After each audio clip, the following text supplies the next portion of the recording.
Moe Factz with Adam Curry for November 12th, 2019. This is episode number 14. And it's been too long, Mo. 14 days, 14th show. I'm ready. Yeah, and I got to apologize. I had to rush off to Europe, had an opportunity to see my daughter who lives in Rotterdam. And Mo and I have kind of one agreement amongst the two of us is family first. So family first, yeah. And then what happened? And then I had family first yesterday because my father was in town. Oh, right, and celebrating Veterans Day. Yes, yes, indeed. And he's a vet, right? Yes, served in the Navy. And so family first again. So.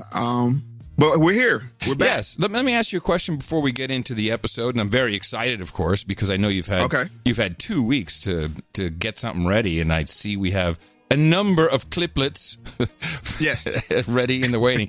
I want to remind everybody that the work that you hear here is done on the value for value system, which means after you listen to a Moe Factz, was it worth your time? What is your time worth? All you have to do is let us know what you think by sending a donation to Moe Factz with Adam Curry. You can do that at moefactz.com or a direct link, moefundme.com, moefundme.com, and that would be highly appreciated, especially because there's a lot of work that goes into this, Mo, and I'm going to lay that down at your feet. You've got another, I presume, fantastic topic and episode lined up. I mean, I see clips from CBS to Fox to God knows where from. This has got to be a doozy. What are we doing? All right. So as we talked about, sometimes you know what the topic is going to be, and sometimes it is a surprise. So I would like to unwrap this show topic with the ISO. Victimization mentality. Woo! Top of the list. Victimization mentality. Nice. So this is a bleed over from the last episode we had talking about Mr. Kanye West, and that was one of the sound bites we got from him. And I have to be honest with you, after the last show, a lot of things stuck with me. Brought up some great topics. One being the term black. We coined the term called black guilt. Yes, first time you've ever heard it said in public in mixed company. I think it might be the first time I've ever said ever. Yeah, you heard it here first. Now, did you get any feedback on that specifically? Actually, I did not. Interesting. I did not. Interesting. So I think it is a real phenomenon, and it was something else you brought up too that stuck with me: the subconscious apologetic thing that I did. Right, which led into you saying that this was a version of black guilt. Yes, exactly. Yes. And by the way, the responses I got from people was, "Oh my God, that's so interesting that both as kids, although we weren't in the same situation, but as kids we both kind of were conditioned by our own families and culture and background to be very uncomfortable with each other, which wasn't really necessary when you think about it." It wasn't, but it's the unknown. Of course. When you live with expectations, and I think that's what this show is going to really go into, is understanding how that victimization mentality is formed and how it's received across the spectrum of both groups of people. So we got, like you said, we have a bunch of clips here. So from the last show, I had a clip slip, and I want to show an example of how victimization mentality manifests itself. Jack Dorsey, Steve Jobs, Adidas, don't forget about us. So that is Big Boy talking to Kanye. Right. And Kanye was rattling off the people that he's come in contact with. And Big Boy says, don't forget about us. Yeah, that was kind of interesting. Yes. If it's such a short clip, let's just, because I didn't set that up well, can we run that back one more time so we can just hear the pain and anguish in his voice when he said that? Jack Dorsey, Steve Jobs, Adidas, don't forget about us. Yeah, in context, it's kind of like saying, all the big boys, they're not part of your family or something like that, I guess. Yeah, it's like, you're moving on. By the way, major shareholder of Apple, of course, is Dre with his Beats acquisition. So, it's not like it's just some old white gay dude at the top. It's the thought process that they're worried about. Right on. And that's why I want to talk about where the apology comes from. That apology comes from not out of, I feel sorry that I'm offending you. It's, I feel sorry that I'm free and you're not. Oof. I thought about this for 14 days. And because when you said, and that's why I love this show, I love doing it, because we get into places where no man has gone before. Yes. Especially in my mind. I mean, because I was like, I do that. I do apologize. But like I said, it's not out of, oh, I'm sorry. It's not out of a sense of it's empathy and sympathy, because it's like, wow, you can't mentally get free. Right. I'm off of the quote unquote, and I'm not going to make it political, but thought plantation. I'll refuse to be a victim anymore, but I can't bring you with me. So this is what Kanye means when he's talking about free man talking? Yes. Gotcha. And so let's get into the show topic explained.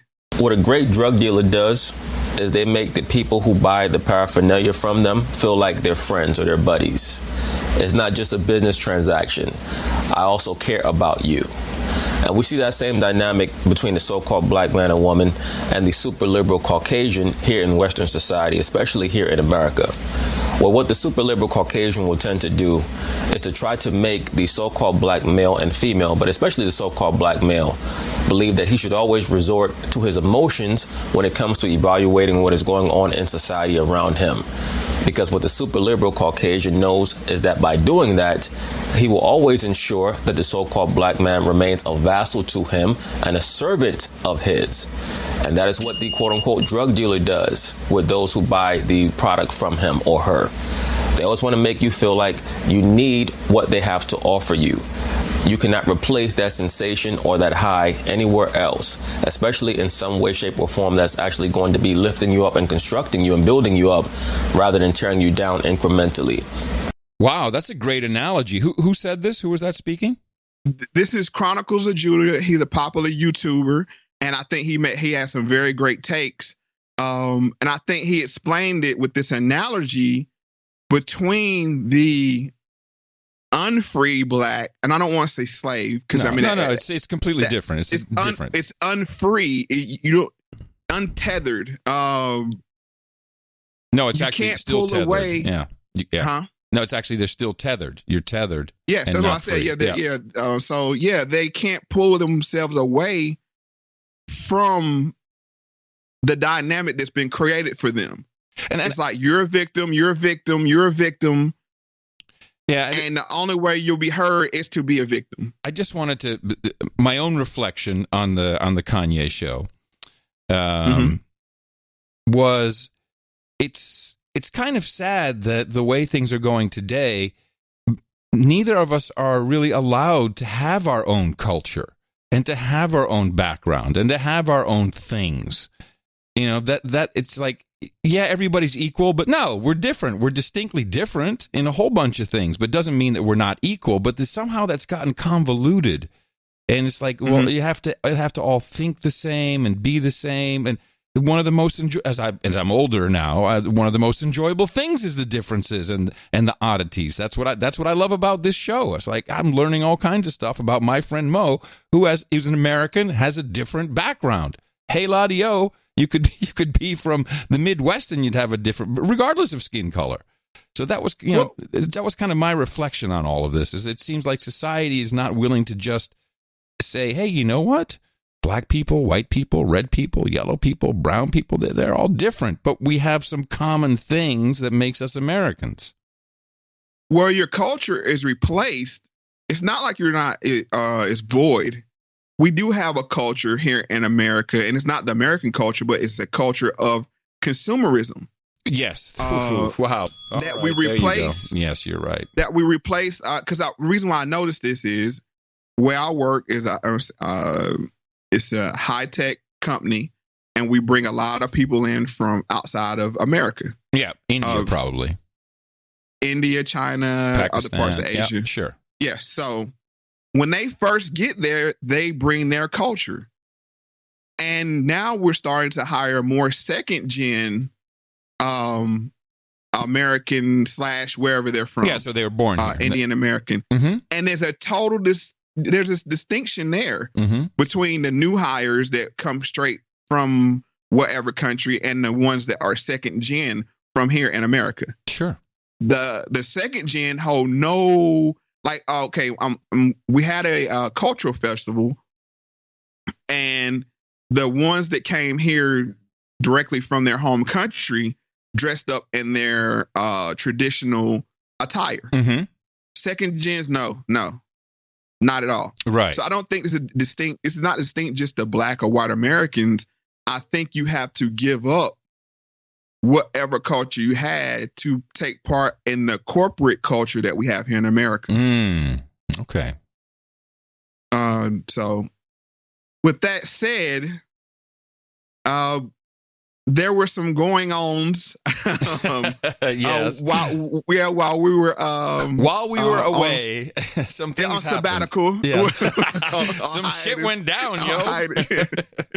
So, Barack Obama, he was at his Obama con or Obama whatever foundation summit. Yeah. Mm-hmm. Yeah, I just call it Obama. I like Obama con. That has a nice connotation. Very good. All right. So, and he had a clip where he called out the woke culture. You know, this idea of purity and you're never compromised and you're always politically woke and all that stuff. You should get over that quickly. The world is messy. There are ambiguities. Yep. People who do really good stuff have flaws. Right. People who you are fighting may love their kids. May. And, you know, share certain things with you. And I think that one danger I see among young people, particularly on college campuses, Malia and I talk about this. Yara goes to school with my daughter. But I do get a sense sometimes now among certain young people, and this is accelerated by social media, there is this sense sometimes of the way of me making change is to be as judgmental as possible about other people. And that's enough. Like if I tweet or hashtag about how you didn't do something right or used the wrong verb, or then I can sit back and feel pretty good about myself because, man, you see how woke I was? I called you out. You know, I had an initial response to this, which you probably heard on No Agenda, but the more I hear it, the more questions I have about it. But for me, initially, it was like, oh, all right, good on you, Barack. I mean, there's some weird stuff in there, like using a verb. Or I was pretty sure he meant pronoun, but maybe I was wrong. But in general, to say, hey, man, you coming out of college, you in college, do this calling people out and then, you know, thinking that you've done your job. I kind of like that. I call bullshit. Woo! All right, lay it on me.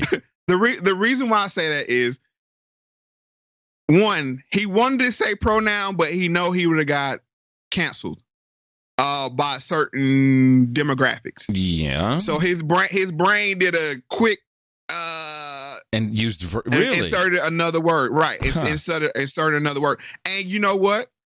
The people that will be that would possibly cancel him, I did a quick search on the social media, across social media platforms, and they picked up on it. They were like, we know what you wanted to say. Okay. All right. Good. A wrong verb. I mean, what is that? I mean, who calls out but I won't go there. But okay. Well, accepted. Yeah, that's what I thought too. Was that he was like, right. Whatever. Yeah. But the main reason I call bullshit is they created the woke monster. Yeah. Him. Yes. And the whole cancel culture was bred out of this self-righteousness that we've talked about on previous shows. They're very idealistic. And now what happens is these little monsters that you created, that you raised, just think they're the kids that were 10 years old when Barack Obama took office. Well, that's 10 plus 8 plus 3, they're 11.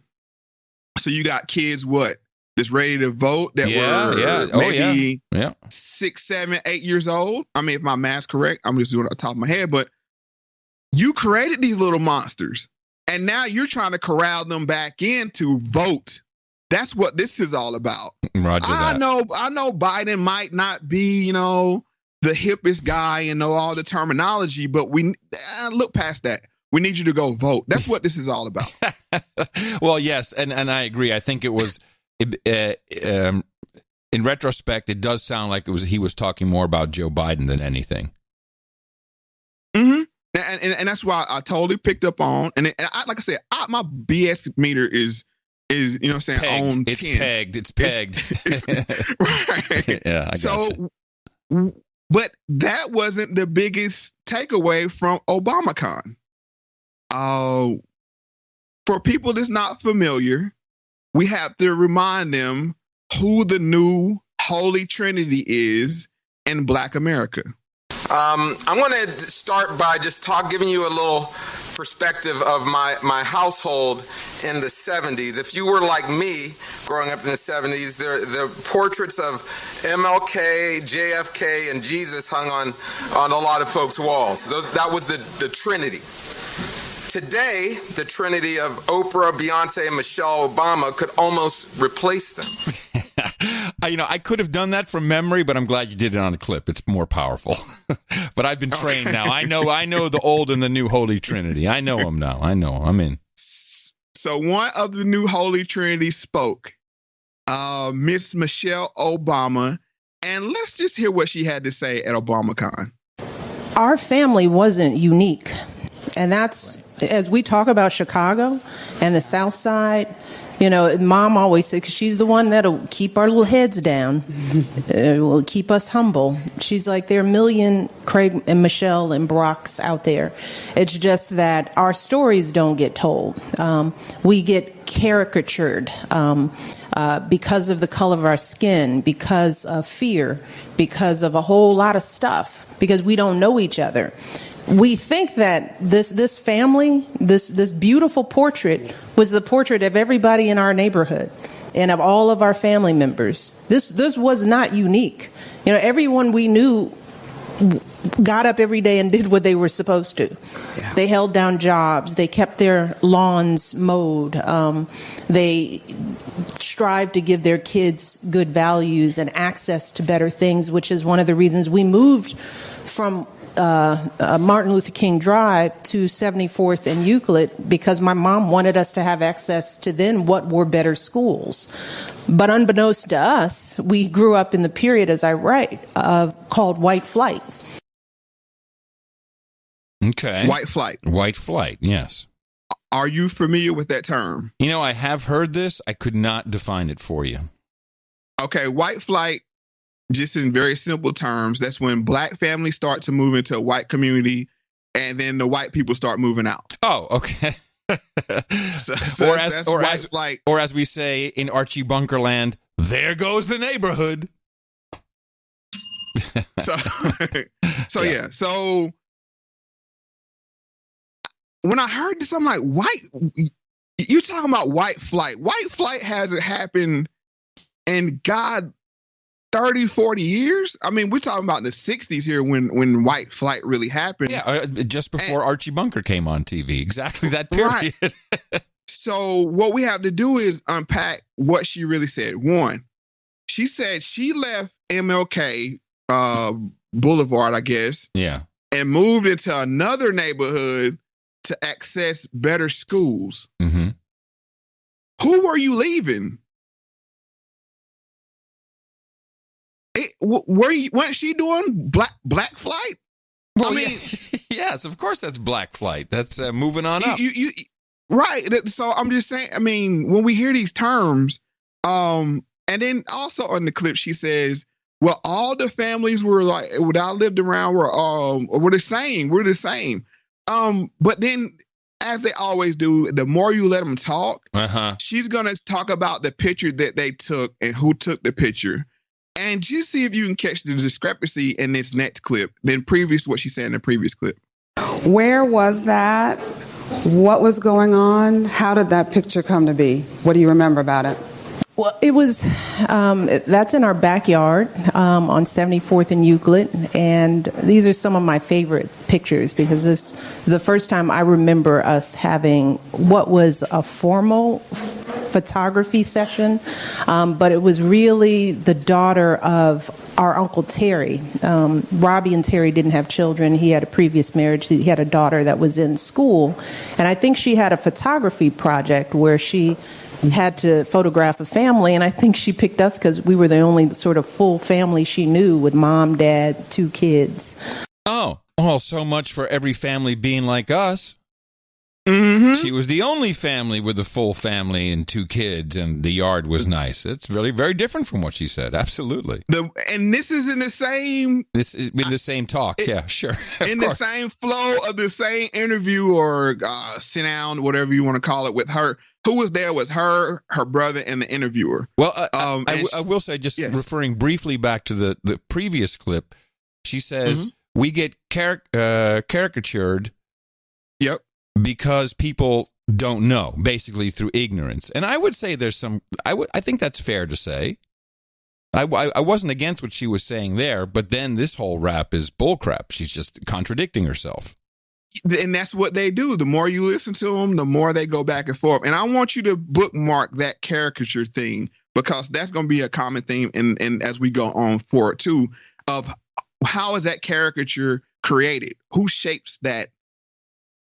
Because if you don't, like you said, you didn't know. I mean, before you began to talk to me every day, you didn't know the inner workings of the black, quote unquote, black community. No. So the only thing you had was what the mainstream media presented to you. Well, I have a little bit from college, my 3 months. I'm just saying, but the inner workings. Oh, totally. Totally. So, like from the Jeffersons and from the Cosbys. Oh yeah, I admit that freely. Absolutely. Right. And that's how we learn, because if you don't have the personal associations. But she goes on to talk more about white flight. That is, families like ours, upstanding families like ours, who were doing everything we were supposed to do and better. As we moved in, white folks moved out because they were afraid of what our families represented. And I always stop there when I talk about this out in the world because, I want to remind white folks that y'all were running from us, because this family, this family with all the values that you read about, you were running from us, and you're still running because we're no different than the immigrant families that are moving in, the families in Pilsen, the families that are coming from other places to try to do better. But because we can so easily wash over who we really were because of the color of our skin, because of the texture of our hair, that's what divides countries. Artificially as well. Artificial things that don't even touch on the values that people bring to life. And so, I feel a sense of injustice. And this when you're young, people are running from you, and you can see it. You can see it all of a sudden. Because we grew up with friends of all races. When we first moved in, Rachel Dempsey and Susan Yacker and I, you had friends of all races. We played together. There were no gang fights. There were no territorial battles. But yet, one by one, They packed their bags and they ran from us. And they left communities in shambles. Wow, it's quite the accusation there. What happened? If everyone was hanging out and having a good time, then all of a sudden they started moving out? It's confusing to me. We're going to get there. Okay. Well, we're going to get there. Right. But let's just unpack the logic of what she's saying. So she lived in one community. It had to be all black.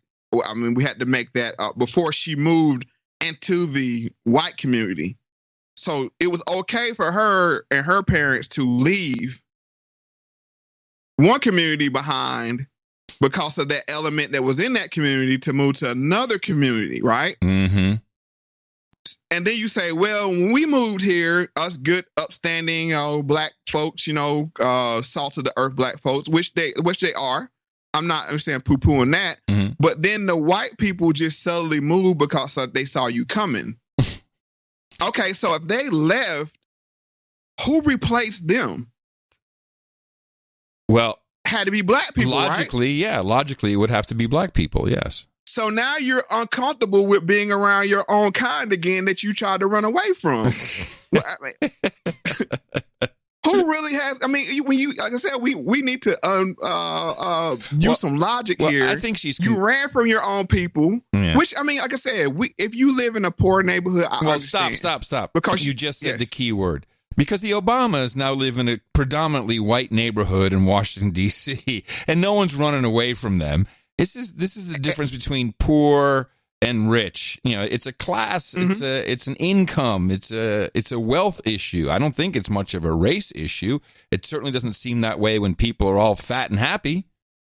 Well, what she's saying is about in the 1960s and 70s when she was a child. Yes. This is this era. That's why I said she's going back. Well, I don't understand why she's going back that far, but we do because exactly what her husband was talking about. This call out, virtue signaling, mm-hmm. and she goes and feeds the animal. She feeds it red meat. Yeah. Like, I remember white flight and when they ran from us, but okay, well, if you want to hold people by the same standard, you did the same thing. Yeah, because the minute it filled up with black people, apparently it was time to leave. Right. And then as soon as the vacant spots that white people left behind filled up with black people, the neighborhood became bad again. by her definition. Yeah. I mean, you just gotta listen to her. So as I always do, you gotta go back. Here we go. We have to get context to white flight in Chicago in 1969. The Cabrini Green Project is what public housing has come to symbolize in Chicago for more than a quarter of a century. But in an effort to disperse the city's poor, who are mostly black, the new public housing proposals call for construction of duplexes, two-story townhouses, three-story apartment buildings, all to be scattered in the predominantly white areas of Chicago. This lot on Kaminsky Avenue is one of 275 sites identified under federal court order by the Chicago Housing Authority for low-income families. It would have a duplex on a street of single-family homes, and the homeowners are obviously upset. All I got to say is all the do-gooders, all the people are always telling us what to do. They don't practice what they preach. Why don't they go over there and put them by their neighborhoods? They won't do it. They're always telling us what to do. After all, we have a few rights of our own, too. Well, it's going to bring down the value of everybody's property. Why do you think that? Well, I don't know why. You see those other projects they have and they don't take care of them. Where we're going to go, tell me. You have to stay. If you're going to go there, they're going to go there, too. So you might as well get used to them and live with them. What else can you say? Wow, I'm having like a time warp. I'm hearing this same report today. This exact same report could be played today if you left that guy out of it, but it's this same report. And this is the problem I have with forced integration. If you want to fix a problem, I know that triggered a lot of people when I said that, but instead of fixing the communities that the black people were in, they're like, this is spread out, spread them out into white communities. How does that work? I don't understand how that solves the problem. If the schools are bad in the black, quote unquote, black communities, why did you put the resources there to fix the schools? Why would you want to? This is the whole thing with busing. Yep. And the reason why I say that is I have a personal perspective of this because my father, he went to all black schools up until his senior year. And then they forced him and his classmates to integrate. Right. He hated it. Now, yeah, that's kind of universally accepted that there was not a great idea what was going on. But that's not the vision that when we always talk about what fact is and what they paint as the story. Mm. The story is all black kids are dying to go to white schools, you know, and that just wasn't the case. Be like white. People just said, right. People just said we want to have equal resources in our schools. Like my dad would say, we just want better textbooks and not being shipped off into some other hood. Absolutely, it makes no sense. And that's what they did with this case in Chicago. But let me just say this is early white guilt. And I recognize this. Not that I have it, but I recognize this. This I recognize is we should be sharing our wealth with the poor black people. We should bring them here, give them equal opportunity. It's completely. We'd say crooked thinking in the Netherlands. It's a bad translation, but it just makes it's dumb. It's dumb. Go ahead.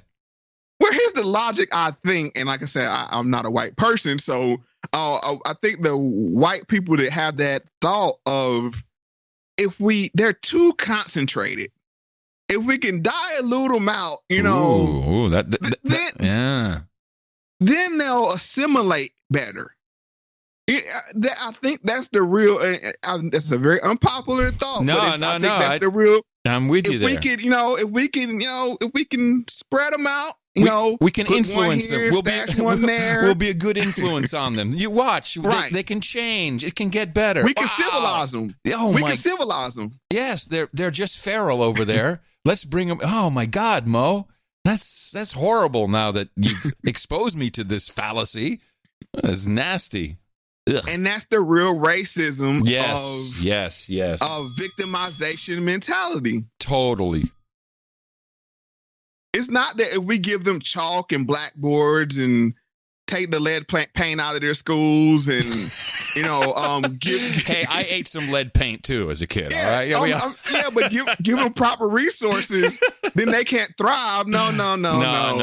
We'll have none of that. No. Oh wow. Yeah. This is very racist. It's very systemic, and that's systemic racism. And it's to this day they're still doing this shit in Austin. And it's sometimes it's black people, sometimes it's homeless people. It's still the same. It's the same thinking. Yes, all I can say is yes. Yes, exactly. And we can, like I said, civilize them. We got they're too concentrated. But when you have people run away. That's the part I don't understand. And we'll get there, but let's just get to what the tenements were like at the time in Chicago. Most of the adults who live in the tenement on South Ellis Avenue were born in rural areas of the South. They came to Chicago looking for a better way of life. They came to the south side of the city because they found that this was a place where Negroes were permitted to live. They came here without much education or sophistication in the ways of the city. They came here poor. About all that they brought with them were their hopes and their dreams. Bill Staples and his wife Gloria came from Alabama. Well, every man got a dream, Everybody have a dream, and you dream of going any place to make good, to make it better for my family, better education for my kids. These are the prime reasons that I came up, Father. Now, is this true? This is the tenements were quote unquote poor black people from the South? Yes. So what you had was three mass movements of black people over maybe a 40-year period from the South to the North. I think beginning in 1914, I want to say, because I did a video on this a long time ago, so I'm going off memory here. Mm-hmm. But it was called the Great Migration. So what happened was the change in agriculture in the South, and then also the rise in racial tensions that were inflamed drove a lot of people, black people, out of the South. Right. And into the North, cities like Detroit, Chicago. I mean, after all, wasn't it the North that really freed everybody, and we have compassion for you slaves? Yes, that's the myth. And like I said, I did a video on this, and the North, and just a sidebar. Everybody knows the story about Emmett Till, right? I mean, he was killed, and the cotton fan was put around his neck. He was thrown into the river for whistling at a white woman, right? Yeah. Everybody knows that narrative. That's because it was in the South. But in the North, nobody talks about the black kid that was stoned to death on a segregated beach in Chicago. He actually floated on his raft from the colored section to the white section, and white people threw stones at him in the water, and he drowned. But that just go to show you that's not. Let's keep that under a nice little box. Yeah, it's Chicago. We're not going to talk about that. We're better than that. Right. We're better than that. Yeah. Right. So I'm just going to show you that.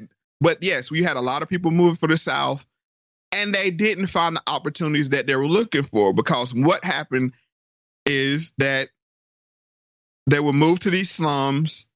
You were separated from your family. It was a total different change in culture, because you have people from the South. They have a background in strong family structure and units, and you're segregated and you're isolated in these tenements.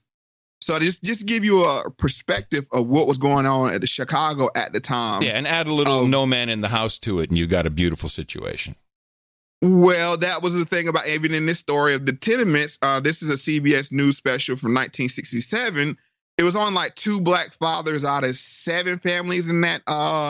And it was really like a rundown multiplex is what you want to call it. But yeah, it was like only 2 of the families, and this was one of the fathers. And, you know, and these guys, they work hard. I mean, they didn't have a lot of education, but they work hard, and they moved their families up, which I'm not saying that, but we always, the people that should be fighting for us run.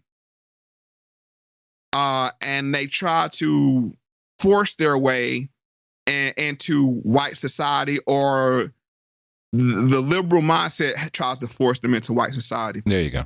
So at the Obama Foundation, ObamaCon, they also had another guest, Miss Ava DuVernay. And she had a very interesting take on media. Film lover, and for me, it really goes beyond the idea of cinema. It goes into the idea of the image. Mm-hmm. You know, there's a reason why we use the term your mind's eye. You know, we think and remember in images, in pictures, right? And so film is just an artificial rendering of what's actually inside here. You know what I mean? It's a little different than music. It's a little different than, you know, than even sculpture. We're recreating life in cinema. We're recreating stories that you remember, things that you're tapping into, things that really seep into your DNA and become a part of you. Yeah. And so, you know, the power of images has been used to distort and malnourish, but it also can be used to nourish and to grow us. And so that's what I'm looking for whenever I start a project. Well, okay. Hard to argue that takes place, but I would add some propaganda and other things into it. When it comes to that's what it's used for, propaganda. And like she said, it's used to recreate life. Recreate life. No, but she said corrupt. She said can be used to yes, nourish. She did, yes. But you know, and this is the caricature that was spoke of. A lot of the images that we see of quote unquote black people are negative. But who signs up to play those roles? Mm-hmm. Us. I mean, if we would just stop saying, "No, I'm not going to play a robber in Law and Order or a murderer," or you know, those kind of roles, then stereotypical roles, yeah, the stereotypical roles. But it's people that's always willing to take that. So the reason why I brought this clip up is this white flight. Black people moving into white spaces was a popular theme of a very popular play turned movie called A Raisin in the Sun. In Lorraine Hansberry's Raisin in the Sun, the younger family of 5 lives in a tiny, dark, infested apartment on Chicago's South Side, sometime between 1945 and the present of 1959. The whole family eagerly awaits a $10,000 life insurance check for the work-related death of Big Walter, Mama's husband and the family's patriarch. Walter Lee Younger, a dissatisfied chauffeur in his mid-30s, wants to invest in a liquor store. In the introduction, he mentions news of another bombing, and he talks finances with his wife, Ruth. Ruth and Benitha, Walter's younger sister, both recognize Mama as the one in charge of the insurance money. As the rising action begins, Walter tries to convince her to finance his investment, but Mama's against selling liquor. She wants to support Benitha's plan to attend medical school. She's also thinking about buying a house. The family encourages Benitha to pursue her wealthy suitor, George Murchison, but Benitha finds him shallow. Another suitor, Nigerian classmate Joseph Asagai, helps Benitha explore her African heritage. The check arrives, and Ruth reveals she's pregnant with an unplanned child. To Mama's dismay, Ruth has scheduled an abortion. In the climax, Mama uses part of the settlement money to make a down payment on a house. Ruth is at first overjoyed, but then shocked to learn the house is in Clybourne Park, a white neighborhood.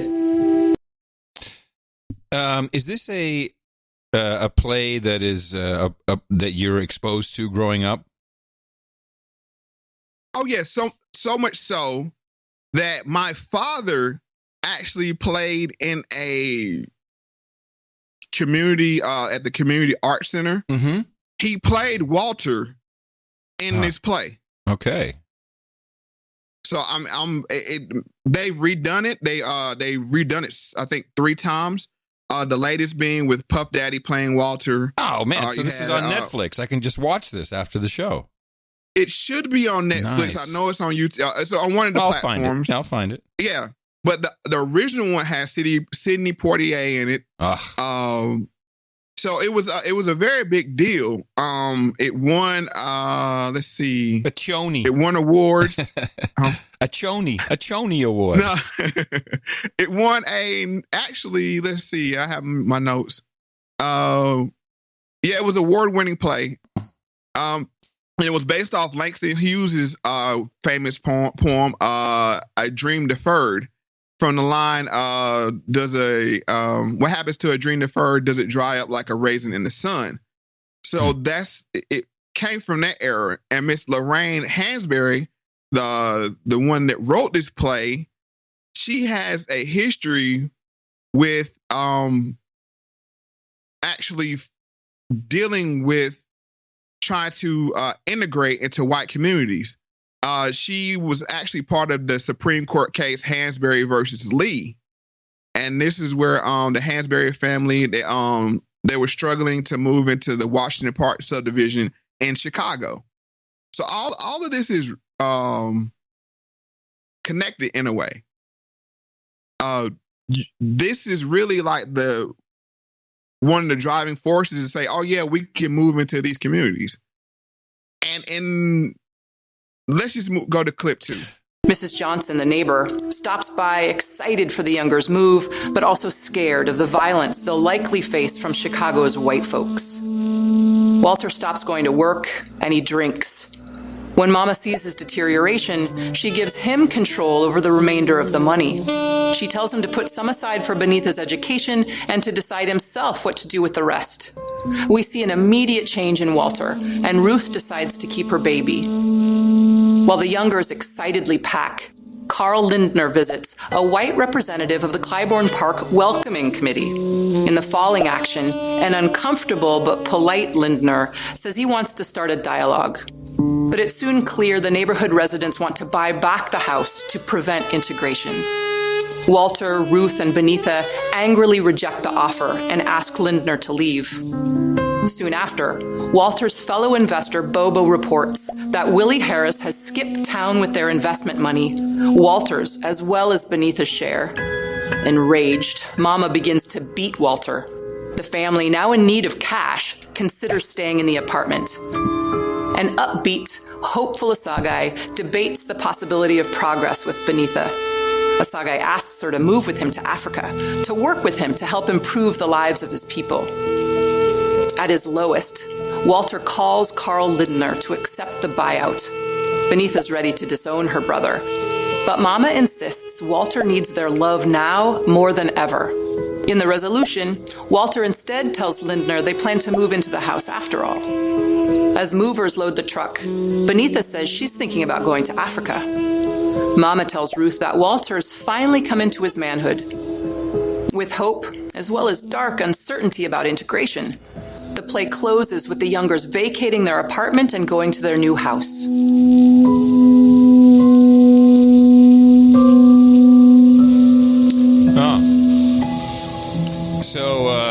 So this is a comedy? No. Man, depressing. It's a melodrama. Depressing. Yeah.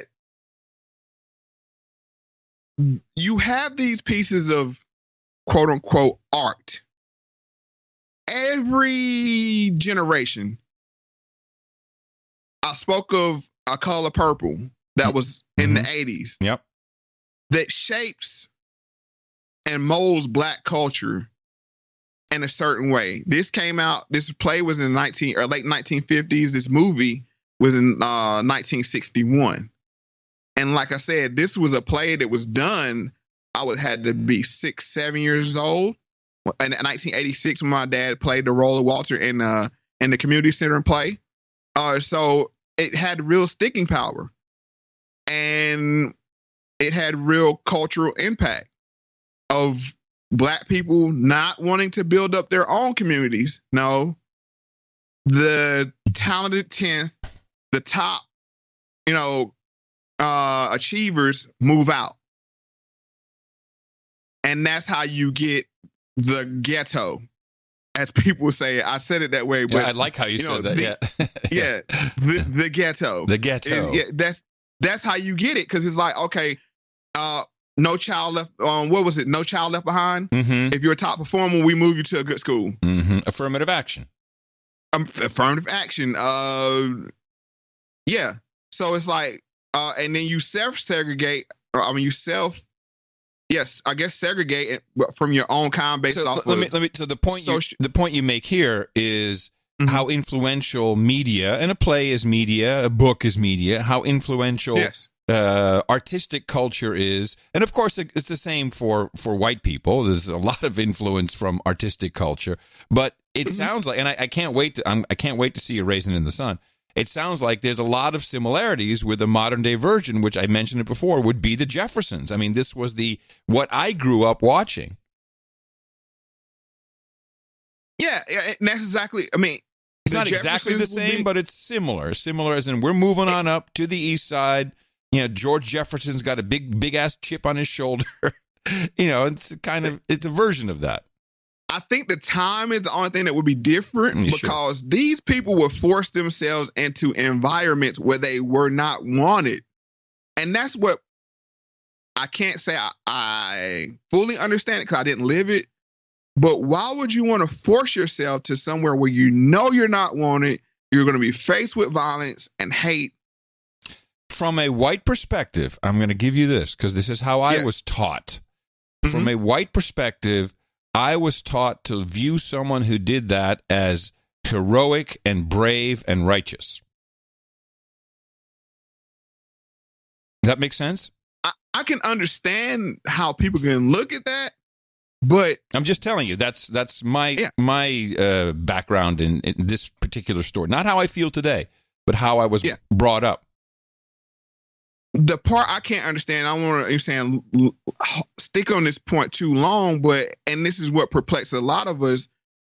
Do you hate being around your own that much that you would go into harm's way just for better schools? That's just like when you see the line, and it's like, this is this common scene in civil rights videos of a little girl walking and it's white people yelling on both sides, you know what I'm saying? And like this, like a bloodlust. Yes.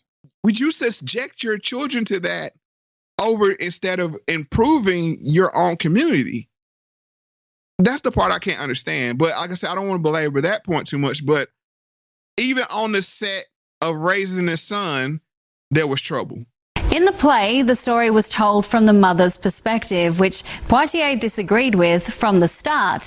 His character makes a few decisions which he felt could show a black man in a negative light if the audience couldn't understand where he was coming from. Poitier voiced his opinion, and this led to a clash between him and Claudia McNeil. We argued constantly, he later said, claiming that McNeil hated him. Yeah, well, Sidney Poitier was a smart man. He had a lot to say. Yeah, and they understand. Only a black man can understand how things are going to be viewed. But as I've said on previous shows, we're the sacrificial lamb. It's like, yeah, they get shot dead in the street, but then when people make protests, they talk about intersectionality and all these other topics. It's like, no. Or they'll, like I said, go back to Color Purple. They'll paint the black male as the oppressor or the problem. And I think Sidney Poitier picked up on this, that they actually treated Walter as a child, really. I mean, because if you listen to the previous clip, they said, oh, yeah, he finally came into his manhood. Yeah. He was a 30-year-old man. Right. So your question is, and of course, I was alive back then, but in 67, but not much before that, is what was going on? Why was it? I mean, I guess you're saying is it must have been really bad in the ghetto. Well, I would say this, and I have to disclose this one piece of information. Miss Hansberry was close with Paul Robeson and W.E.B. Du Bois of the NAACP that was ran by the FBI agent Spingard. Mm-hmm.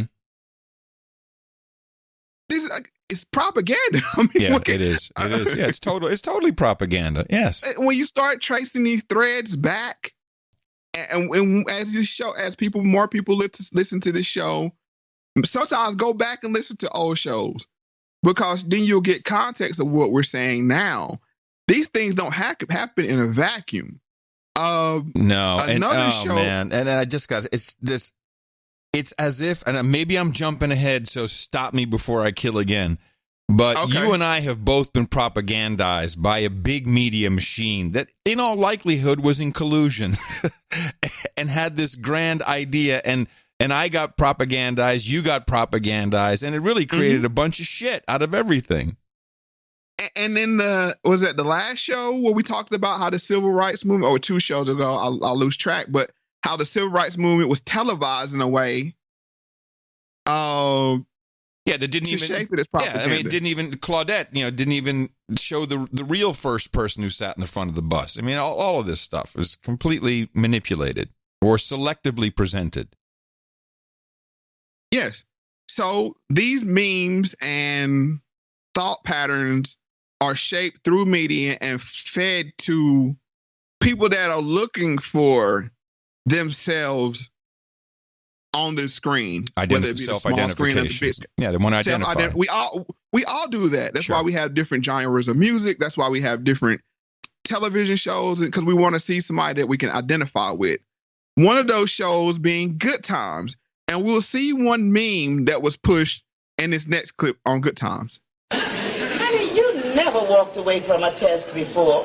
Tell us what's really bothering you. Mama, they don't know it, but that IQ exam was nothing but a white racist test. Oh, Michael, how could it be a white racist test? All school children take it of all colors. Yeah, but this one was given by the white people, made up by white people, and even graded by white people.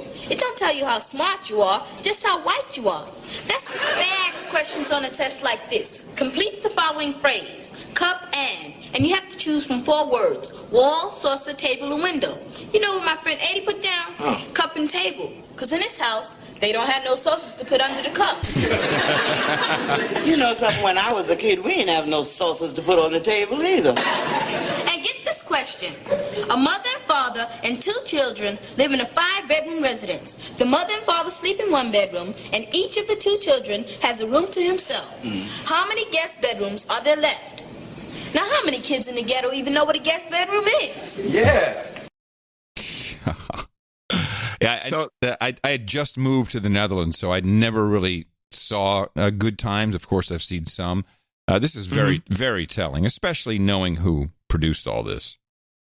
Well, we're going to get there. For the people that this is your first time listening, but John Amos, this is a throwback clip, and similar to Sidney Poitier, when he brought up negative images of how black people were being shown on these TV shows, or as in Sidney Poitier said on the set of Raising the Sun, they were met with pushback. The differences we had on that show, and we had a number of differences, as evidenced by my early departure from the show, was I felt that with 2 other younger children, one of whom who aspired to become a Supreme Court justice, that would be Ralph Carter or Michael, and the other, Bernadette Stannis, I think she aspired to become a surgeon. And the differences I had with the producers of the show was that I felt too much emphasis was being put on JJ and his chicken hat and saying dynamite every 3rd page, when just as much emphasis and mileage could have been gotten out of my other 2 children and the concomitant jokes and humor that could have come out of that. But I wasn't the most diplomatic guy, like I said, in those days, and they got tired of having their lives threatened over jokes. So they said, to tell you what, why don't we kill him off and we'll all get on with our lives. Life's too short. So that taught me a lesson that I wasn't as important as I thought I was to the show or to Norman Lear's plans. Bing. And he was not about to have a disruptive factor. That was me, a disruptive factor. Yeah, and I do want to mention this is a throwback clip. This is one of the few podcasts that I would say it's worth going back and listening to every single one we've done, because they do kind of build on each other, and it just, everyone is worth it by itself. So that aside, thank you, Norman Lear, still active today. And the meme that they pushed in the previous clip of the Good Times is standardized tests are partially biased. Yeah. And that thing has legs. We've heard it even up until when I got ready to take the SAT, that the SAT was culturally biased. And before we play the next clip, I heard you chuckle at Chicken Hat. Yeah. And before when we did that show, you didn't chuckle. So that goes to show you people, when you listen to the older shows, you'll understand. Yeah, you pick up stuff. Why that was a problem to James Amos. Yeah. John Amos. But as I said before, even me growing up, when I was growing up, the SAT was seen as a racist or biased test. And now the SAT has done things to overcome that. And the College Board will start assigning an adversity score to all students taking the SAT to capture their social and economic background. It's meant to help admissions officers account for any disadvantage stemming from those factors. The score is calculated using 15 factors, including the crime rate and poverty levels from the student's neighborhood. The formula does not consider race. Colleges will see the scores when reviewing applications. 150 institutions are expected to use this test this fall. David Coleman is the CEO of the College Board. He is here to discuss the organization's new approach and its response to the massive college admissions scandal. Good morning. Good morning. Good to see you. So you've probably seen this. One critic in the New York Times said, if the SAT needed a sophisticated conventional or contextual framework to make it valid, then that's a sign that it's not a good test. So why did the College Board decide to create the adversity test? What the SAT is a valid measure of your achievement. What have you learned in reading and math? How ready are you for college? But what it doesn't measure alone is it doesn't measure what you've overcome, the situation that you achieved that in. What we can do with this context data is see how resourceful you are. Have you done more with less? So to be clear, it's not really a personalized adversity score. It's the general context of your school and neighborhood. And what it's really aiming to do is highlight those resourceful students. Let me give you an example. A college that we partnered with just let in a young woman from Mississippi. She happens to be a rural white young woman at a very small school. And her SAT score was pretty much average with the other applicants. But what they found when they looked at it in context is it was 400 points higher than any other kid scored at her school. The neighborhood, the world she lived in was rife with poverty. It's a small school without a lot of advanced opportunities, but she made the most of it. So we're saying the SAT shows you achievement, but what it can't show alone is your resourcefulness, doing more with less. You know, whenever I hear someone talking like this, it sounds to me like they're just an incredible douchebag. Man, oh man. Jeez. So that guy could run for any political office as a Democrat. Right there. So the adversity score. So if you get just say a 1200 and you come from a decent background and another person comes from a poor neighborhood with high crime and they get a 1200, they're graded on a curve. Right. How does that help? I don't understand how that helps. What that does is feed into the victimization mentality. Exactly. Because when you go off to school. Yeah. So I'm so sorry. Yeah, we'll give you a chance.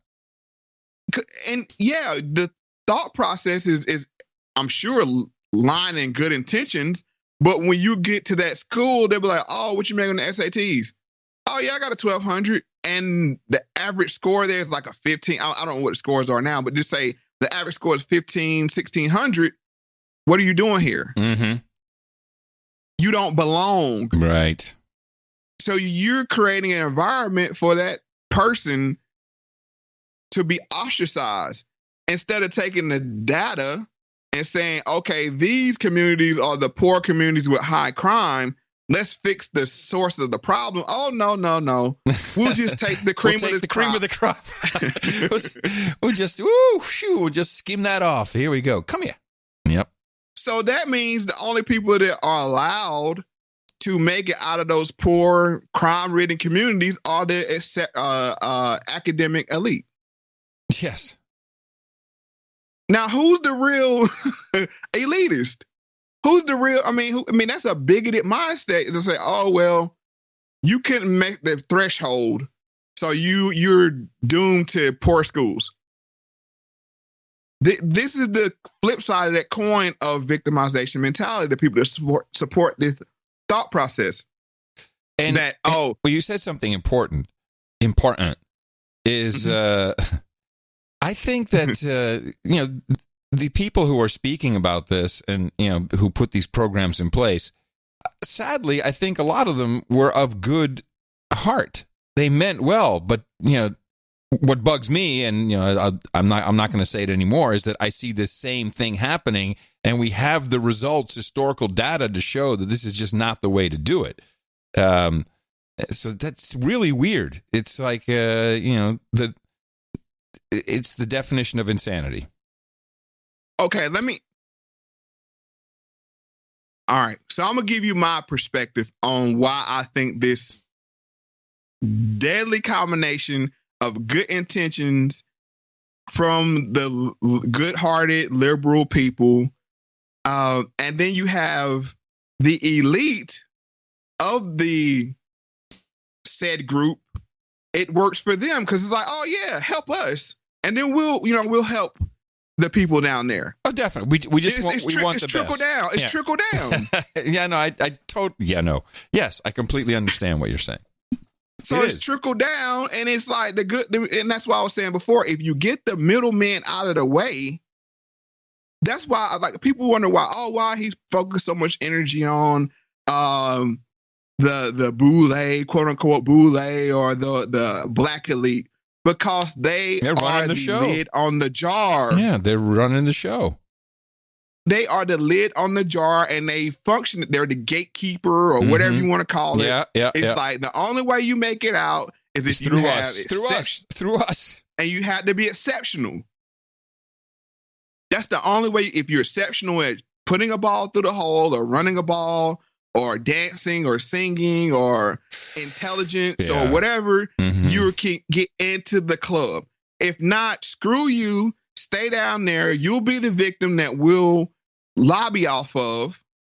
It's the same thing with homeless. We don't want to fix the homeless problem. We got $1 million, $1 billion scheme going here. We don't want to fix global warming. We got $1 billion scheme going here. It's like we need the problem. Yeah. As we say, problem, reaction, solution. Yes. So, Gail from the show, she chimes in about the SAT. Yeah, so and that's the point you're trying to make, I hear, is that it's really about putting it all in context. That's it. Calling it the adversity score. Some people would say it should be called the privilege score. Yeah, I think calling it a score is kind of a mistake, if you don't mind. It's really a general background, so every kid in the same school or same neighborhood gets the same background information. We use no personal data. Don't colleges have access to that information already? They have some data, and you're right. This is really making what colleges already do a lot better. We've long agreed in American education that we should recognize students who have defied the odds to accomplish enormous things. And so they try to use school profiles, they try to use a jumble of evidence, and all we're doing is providing it in a more fair way. So schools that might not have as much resources to make their profile and might not be as well known to admissions officers can be seen in the same light, so that they can witness the neighborhood in which students grow up. And really, all this is about is there is so much more talent than we can see than by using scores alone. David, you say it's a valid measure of achievement. A lot of people would think, and these are people who would probably not have adversity that could count against them, they think it's a valid measure of your ability to cram for an idiosyncratic test. And so they get their kids into the various study programs. People are thumbing through books, going crazy. What about that criticism of the SAT? It's a pretty old-fashioned picture of the old SAT. In 2014, we revised the test and partnered with Khan Academy to make the best of test preparation free for the world. Now, 30 seconds after taking an exam like the PSAT, you get a personalized study plan for free, and you practice just what you need to get better at in reading and math. This is not a mysterious test. It tests a few core math skills you use over and over again, and your ability to read with confidence. Oh, man. What a program. So how is the test racist when the man just said a test core math, right? And your confidence in reading. Core math and your confidence in reading. But when you have things like what we saw with the IQ test and these standardized tests are culturally biased, they grow legs, they evolve over time, then it becomes SAT is racist. Now, Adam, I want to ask you something. Axe away, my friend. You axe all the hell you want, my brother. What would be the one subject of education that you would think is universal? Well, there can only be one truth, and the only truth I've been taught is in numbers. Mathematics is truth. 1 is 1, 0 is 0, and that's it. That's just truth in mathematics. No, math is racist. The opposite of Donald Trump is an Asian man who likes math. Andrew Yang may want to rethink that catchphrase because apparently math is racist. Seattle's public schools are considering a proposal that would mix social justice in with math, including studying how math has been appropriated by Western culture and that math itself is racist. Ann DeLesio Parson is a sociologist and educator who agrees with the premise of the proposal and joins me now. All right, so Ann, let me just see where I'm confused so you understand what's going on. I am bad at math. And if math is racist, then I'm also white. Does that make me too dumb to be racist or not racist enough to be good at math? Not racist enough. Jesse, that's such a long conversation. First of all, remember Dr. DeLesio Parson. Yes, Dr. Parson. So please don't refer to me by Ann, but I appreciate it. Okay, I apologize, Doctor. Wait. Whoa, back off. Okay, so is she black, this doctor? No. Okay, even better. What's wrong with her? Okay. So math is racist. Yeah, I still don't know why. I mean, hopefully I'll learn. I'd love to understand. And before we get into clip 2, just another personal. My father, he would not tolerate a bad grade in math. Because he would say the one thing you can say language, or you can make these cases, or context, language, and it can be subjective. But math is pure. You said it yourself. Mm-hmm. 1 + 1 is 2. Whether in China, India, wherever, you have 1 egg, you give a person another egg, they have 2 eggs. Seems logical. But math is racist too. Tell me why math is racist, doctor. Yes. So it's funny. On November 6, 2016, I was at a conference on statistics, and I raised my hand, and I was like, are you telling me statistics are racist? And that was, almost 3 years ago? And I was really confused when I asked the question and spent years reading about many different things. Have you, Jesse, read Native Son, which I gave you last time we met? I read it in high school, but I have not reread it since the last time you gave it to me. But what does that have to do with is math racist? So the critical race theory is a framework for understanding the world that helps us understand that this entire country is racist, right? We have a white supremacist racial caste system in the United States. Wait. Can you just stop for 1 second? Right? Are you saying that all white people in America are racist? Yeah, I am too. Sometimes it happens. We were socialized, right? The process of socialization and learning about social norms. So you're that racist. Happened. You're a racist. Occasionally, it happens. How? I usually apologize it when I realize it. How are you a racist? What do you think makes you superior? Jesse, that question doesn't make sense. Well, isn't racism the belief that one race is inherently superior than another race, and then you discriminate against other races? That is a piece of racism, but you gave a definition that's really old. Okay. And language evolves over time. And race and white supremacy. What are race and white supremacy today? Yeah, okay. They are structures that affect us all. So people do things that are racist all the time, myself included, because we don't realize that's happening. Like microaggressions. Okay.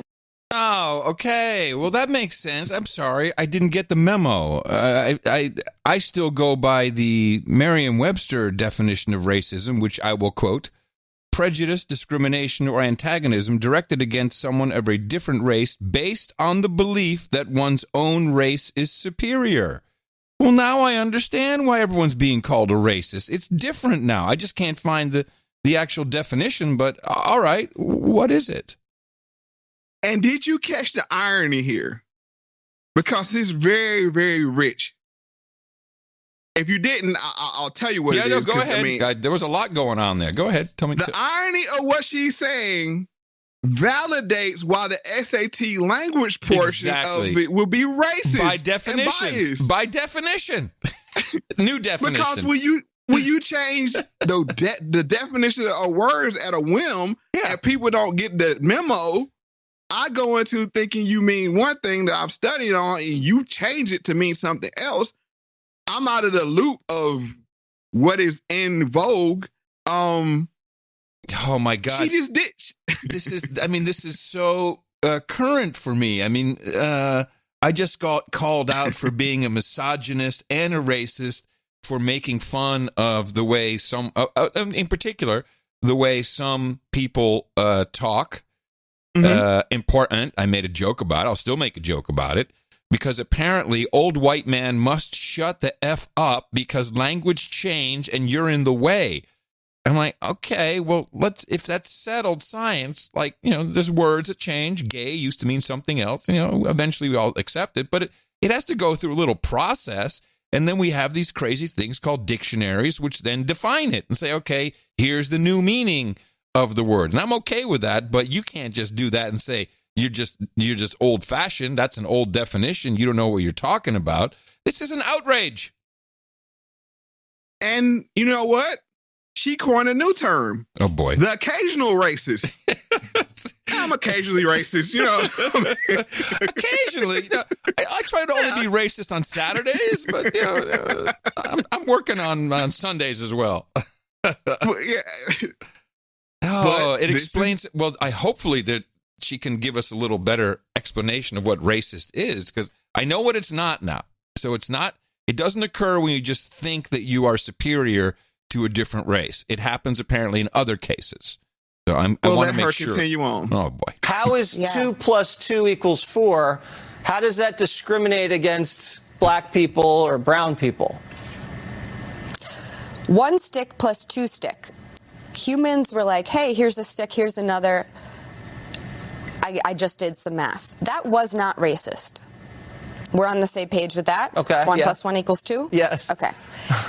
Humans have then used math and numbers and statistics in all sorts of ways, from counting black and brown bodies as they made them property and brought them over to these lands, to more recently, scholars who said that white people were more intelligent than people of color. That's called scientific racism, the use of statistics and tools to construct the idea.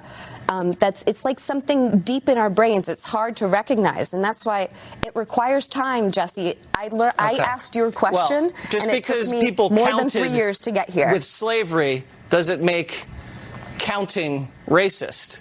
You understand? Something can be related to each other, but not a causation. You understand what I mean? Do you understand what statistics is? I think I do. I'm not understanding, though, if you understand. That's the point. Doctor, I have to run. I have to run. Yeah. Doctor, maybe we could do this again sometime and you could explain it to me. I would love to come to the Democratic debate in Milwaukee next year. Thank you. Oh, okay. She's just there. Oh, F her. Hold on a second. Stop this show. Now you got me all riled up now. And thank God Waters said, wait a minute, is counting racist? Thank you. I was going to ask about that. But here's what she did. She brought in, and it's the second clip she did it, she brought in statistics. And what I've learned about statistics is there's lies, damn lies, and statistics.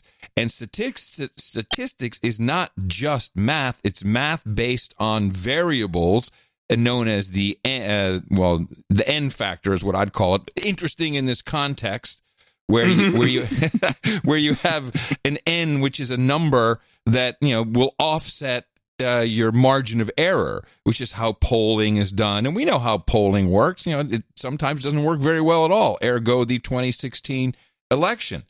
And then it turns out that all she's here is to do like Epstein didn't kill himself and yell out at the end, put me on the debate. I want to be there. Whoo! All right, I'll shut up for a second. That got me riled up, Mo. Damn. Hey, black man. Yeah. 1 stick plus 2 stick equals 3 stick. It's like, what? And let me count the black man. Now we're getting racist. Right. But I know that's hard for you to understand with your 3/5 of a brain. It's like, what? Oh, man. So this is what I hear when I hear crap like this. It's like, why are you talking to me like I'm an idiot? Who can't learn math? Especially we talking about basic arithmetic. We're not talking about when you get into calculus and those things, because, it's something totally different. But basic math. But no, math is racist. And you can see the decline in, we went from the IQ score, the IQ test to the SAT. Now all the math is racist. Because the poor brown and black man, he can't get his head around 1 stick plus 1 stick equals 2 stick. I'm laughing, but I'm laughing kind of out of severe sadness that this is going on. This is new. This is now. This is what, maybe 2 months ago. I don't know when this. Yeah, this is 2 months ago. This is crazy. So we're in the present right now. So we went to the past, just so everybody know along the timeline. We're out of the 60s. We're out of the 70s. Now we're in real time.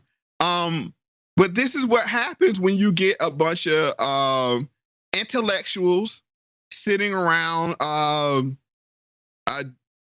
just blowing smoke. For whom, by the way, white guilt has been jammed up their butthole all their life, apparently. Uh-huh. I mean, and this happens in colleges, universities, everywhere. That's the breeding ground.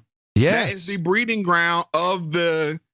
I wonder what it could be. I wonder why the coloreds can't learn. It has to, It must be my fault. Yeah.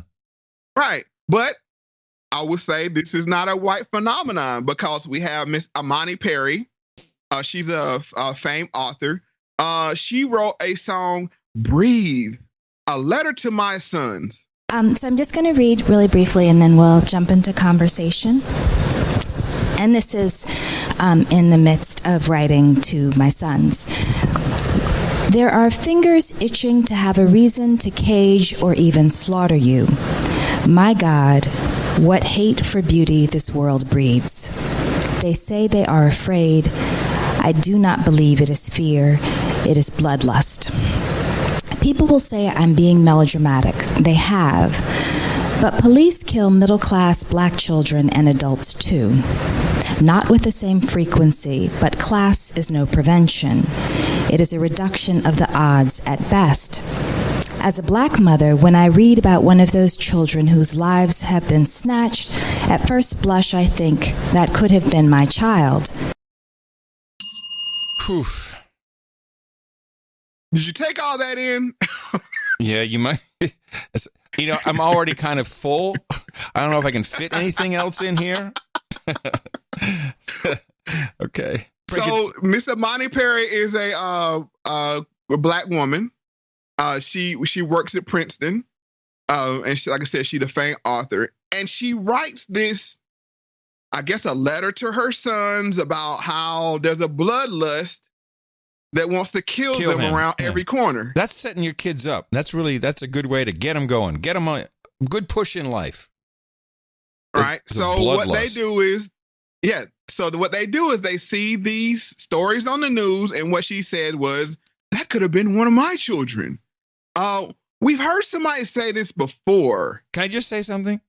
Yes. All my life, and I would say that the best period to compare this to was when I was in New Jersey, and we were in Montclair, very elite neighborhood, right next to East Orange. But whenever, and my kid was born in 1990, whenever I saw shit on the news, black, white, yellow, gray, I don't care. I always thought that could be my kid, but not just if it was a white or a black kid. It was every kid. Every kid. Holy shit. How can this happen to our kids? Right. So we've heard this before. With Mr. President Obama speaking on Trayvon Martin. Well, I'm the head of the executive branch, and the Attorney General reports to me, so I've got to be careful about my statements to make sure that we're not impairing any investigation that's taking place right now. But obviously, this is a tragedy. I can only imagine what these parents are going through. And when I think about this boy, I think about my own kids. And I think every parent in America should be able to understand why it is absolutely imperative that we investigate every aspect of this, and that everybody pulls together, federal, state, and local, to figure out exactly how this tragedy happened. So I'm glad that not only is the Justice Department looking into it, I understand now that the governor of the state of Florida has formed a task force to investigate what's taking place. I think all of us have to do some soul searching to figure out how does something like this happen. And that means that we examine the laws and the context for what happened, as well as the specifics of the incident. But my main message is to the parents of Trayvon Martin. If I had a son, he'd look like Trayvon. Yeah, he was really good up until that last bit.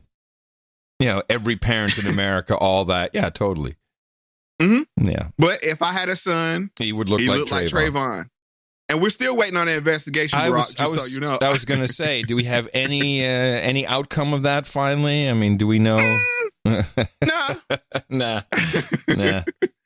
So we see how these memes, even in literature, it could be my son, Obama. It could be my son. These things, they travel. And this is the talk gone wrong. We've talked about this before. Of one, it's some things out there that we need to be worried about, and how you interact with certain people. But when you friggin' traumatize your children, there's a bloodlust out there that wants to take your life at every second. You know, that's very harmful. No kidding. That's very harmful. No kidding. So Miss Imani Perry, she continues on with her book, Breathe. There's this particular sort of motif of Black mothers as long suffering, right? And everything is sacrifice, which in some ways is true. But then it's also, but how do you educate your children or the young people in your life to have the kind of care for you fully as a person that you have for them? Because you want them to be that way with the people in their lives, right? It's interesting because when you think about the disciplines that we love and we live in and we've studied our way through, and even the sense, the means toward a kind of stability and authority, like STEM as we see it. All of those things are buying into a particular kind of order and belief that this will pay off. This is going to convince the world of what is right. This is going to make a stable life for you and keep you safe. Yes. The world we live in shows us that is not true. It's not true. And what's so beautiful about this book is that you call on so much that is outside of that to me feels undeniably rooted in Blackness. Yeah. The belief in the spirit and the sense of, yes, there is a way that suffering and love are inextricable. Yes. So it's exciting to me that in addition to being a book that's really practical and loving, it's also kind of this archival celebration of the things that come from Blackness that we haven't yet fully categorized. Does that make sense? Absolutely. Oh, well, I'm glad I have a Black friend to explain it to me. I wanted to clip it because in there she said, "That's not true." Yeah, I heard it. So, is there a milieu there? I don't know. But yeah, like she brought up one point of there's this suffering of a Black mother. Suffering and love go hand in hand. Oh man, right? It's this continuation of you have to be a victim. You have to suffer. You have. This is what we do. So much so. Even when Michelle Obama was in office, she slipped up and said she's but wait, I'm gonna let you want to care and guess what she said she was, because I didn't finish the clip. I said ... Well, or you just want to go to I mean, the first thing that comes to my mind is that she would say she was a victim of something. That's the only thing that came to mind. I don't know if I'm right. All right, let's see what she says. We've been looking at new models of getting farmers markets to, create buses and drive into communities that are underserved. So we have to deal with the question of access. And believe me, as a busy single mother, or I should say single, as a busy mother, sometimes when you've got the husband who's president, it can feel a little single, but he's there. But as a busy working mom, and before coming to the White House, I was in that position, as well, working, driving kids to practice, not having enough time to shop or cook, not having the energy, the resources weren't the issue, but time and energy is key. Of course, I remember this, and I should have remembered that she had said that because we played this clip a lot. Yeah, and of course, I didn't look at that in any of this context. All I looked at it in the context was, you're a dude. We had no other way to look at what she was saying than you're not married, what is going on? But actually, and I think I understand what she was trying to say. when you have a politician husband, too, but yeah, when you want to play the victim card, it slips out. It's right. That's right. Mentally, you may you want to identify as this, as a single mother. Man. Brock's there. He's running the country. Yeah. I mean, what do you mean he's there? I mean, he's around. Seriously, yeah, he's there. He's somewhere in the White House, smoking cigarettes in the back. Yeah.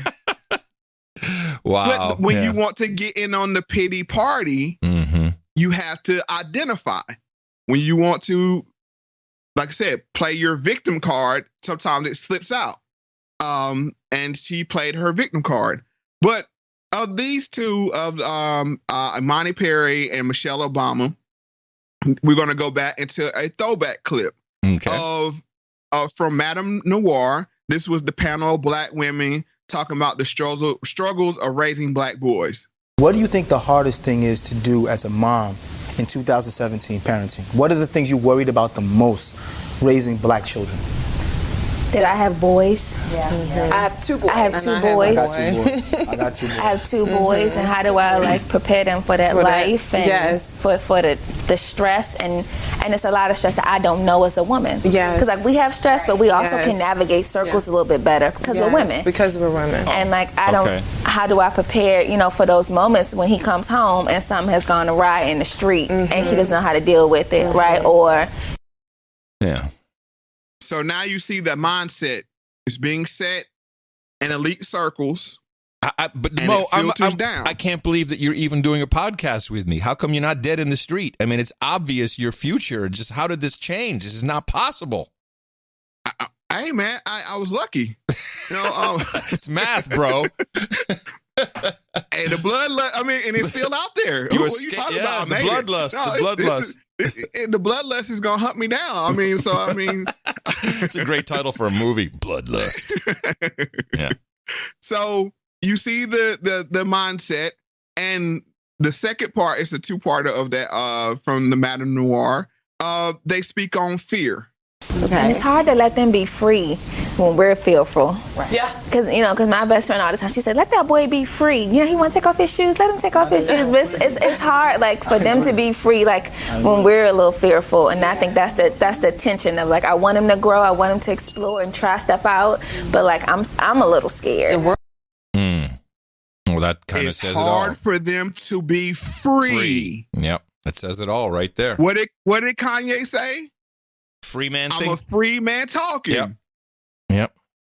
Once you break out of that victim mentality and say, you know what? I'm going to do what I'm going to do. Wherever it lands, it lands. And, I said something on, I think, the very first podcast we did. When I said Trump won, he let a Black man nuts dropped. And you laughed. Yeah, well, I laughed out of understanding, I think. I know. I know. But what I'm saying is that was that freedom. It's ugh. Right. I mean, here's a dude who's just going up there and saying whatever comes to his mind, whatever he apparently believes in. And it made us all a little freer. Yeah. Because and that's even Kanye said that himself. I don't keep harping about Kanye, but he's a very interesting. Oh no, it's subject to. It was so disappointing. I mean, I left after I was in Europe, but I saw a few news shows and they all just look at. No one's really listening. They just look at Kanye and go, he's nuts. I mean, exactly what he said would happen. He's nuts. He's got mental issues. He's oh my God, now he's into Jesus. Oh, no, this guy's off the rails. Instead of just listening to what the guy's been saying, the propaganda from all sides, Fox the worst, I might add. I'm looking at you, Five. They're just sitting there laughing like he's a nut job. Where the man, I mean, free man talking is a very powerful statement. It was powerful. Okay, I digress. I got time in my hands. Maybe that's it. I'm old. I got time to listen to people. But you wear skinny jeans. I mean, you eat fish sticks. You eat fish sticks because you wear skinny jeans. Yeah. So I mean, it's that's what they took away from him. So we understand the fear. By the way, we see no one understood that either. Very few people because you got to know the South Park thing. You got to have a little bit of cultural background. But okay, yeah, exactly. So now we're seeing the loop. It starts in wherever, the media, whether it's a book, it's a movie. It feeds down into the pop culture, and then it becomes part of the mindset. So I just had this little clip, final clip from the Imani Perry interview, and it's just hilarious. I want to hear some of your beautiful language. Okay. Is that okay? Yes. I want to hear it in your voice. Okay. Is that okay? Tell me where to go. Tell me where to go. I want you to go to the bottom of 66. Yes, I am asking you to do something difficult. Oh, yes. Hold on. The bottom of 66? Yeah, you were waiting for me to not know what the hell that was all about. The bottom of... Hold on a second. What is this? You're tricking me, Mo. Hold on. Let me listen to it again. I'm not Googling anything. I'm just listening. I want to hear some of your beautiful language. Okay. Is that okay? Yes. I want to hear it in your voice. Okay. Is that okay? Tell me where to go. Tell me where to go. I want you to go to the bottom of 66. Yes, I am asking you to do something difficult. Oh, yes. Okay. Here's the only sixes I know. Route 66. That's one. You got 3 6s as Beelzebub the devil, but she said the bottom of 66. I have no clue what that's about. It's nothing. It's the page number. You fucker. I'm like coded messages. What's going on? How come I don't know this reference? Bottom of 66. I'm racist. There you go. I'm racist. Did you hear how they were talking to each other? Oh yes. I want you to do something in difficult. Your voice. Yes. These are supposed to be 2 career. Oh man. So I couldn't let that one go past because it's like, what are y'all talking about? Oh. In your voice, yours, that unique voice, that is yours. Yes, bottom 66. Tell me where to go. Can I give that one more time? But from now on, this is our code, Mo. Whenever you and I say to each other, bottom of 66, man. All right, gotcha. We know what's going on. All right, so... Sorry, I'm such a dweeb. I'm like conspiracy theorists connecting dots. Like, where am I? All right. I wanted to stop you, but I was like, I'm just going to... Did you even know I was going to do that? Were you waiting for me? No, I didn't. I thought you was going to comment on the way they were talking to each other. I was, but then I heard the bottom of 66. I'm like, that's some black shit I don't know, man. What's going on here? Okay. Woo. All right, good. All right.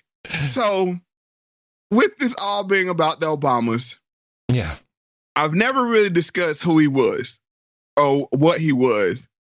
So we have Mr. Judge Joe Brown. Are you familiar with Mr. Judge Joe Brown? No, I know a lot of Joe Browns in history, but not Mr. Judge Joe. Judge Joe Brown was the black judge from Texas that was on like the Judge Judy type show. Okay, that's what I figured. And, he talked like this. He was like, yeah, you know what I'm saying? Like, Judge Joe Brown. Okay, got it. Yep. Right. So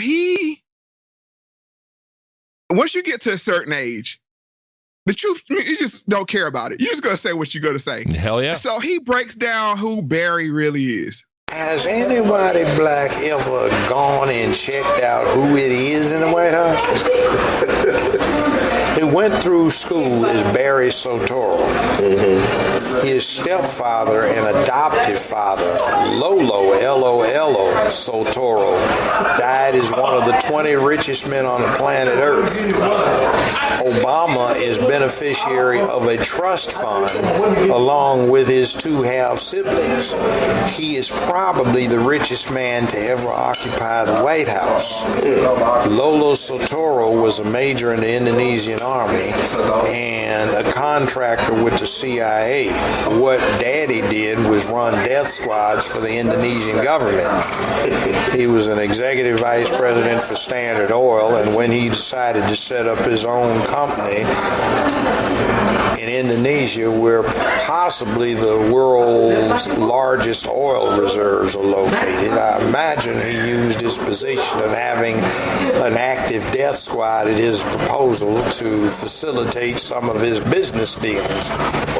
And now, interestingly enough, there are documented moments between George Herbert Walker Bush, who was head of the CIA at the time, and Lolo Soetoro have certain arrangements, and they were frequent golf partners. And Lolo Sotoro used Goldman Sachs as his American financier or financial banking institution. Okay. So this is new. So the Sotero name and Indonesian, all of that is very familiar to me. What I never have heard, and while that was running, I was consulting the Book of Knowledge. There's no mention of this great wealth. Of course, that's been scrubbed. The CIA connection we had long time ago. We've always known that Obama was tied at the hip to Brennan, director of CIA. But that he's actually probably that he's a trust fund baby. Yes. That is insane. But he's this poor black kid from the south side of Chicago. Well, no, we know he's not, but that's just been scrubbed from history. I mean, and by the way, bringing that up, most racist thing you can do. Of course it is. Yeah. That was a protective thing. No, don't look into his background. So nobody ever looked at, and like I said, a reason why I bring this up is he used the victimization cloak. Totally. To blend in. So what we're gonna do is, from that clip, we're gonna go down and get into the American Story, Obama on Netflix. You guys could do whatever you want. Yeah. Why did you decide to do what you're doing? One way of looking at what we've both been doing for the last 20 years, maybe most of our careers once we left law, was to tell stories. Oh, you're good, Mo. Yeah, we tell stories and we tell fables. Wicked on the mic and on the turntables. So that's what they do. They tell stories. Tell stories. Mm-hmm. They get up there. She told her story about white guilt. Now we have to ask, what was the reason? Because she even said herself, why would you bring up white guilt? Jackson Park 1. This is the future. Yeah, we were talking about this in the car ride over. Yeah. This has been in our family and growing up. This has been an underutilized park. For those of you who don't know, Jackson Park was for us, and we lived maybe a mile from it. Mm-hmm. And I tell you, they have a golf course there. Which means you have to golf. You have to golf. You couldn't just walk around on the golf course.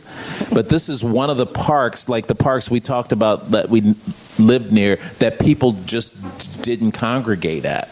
There wasn't like an outdoor access where you did stuff in this park. On a regular basis. And it wasn't that close. It was not a place that was the closest to you. It wasn't. Parks. It was the closest big park. Big park. Like Washington Park and Douglas Park and Grant Park.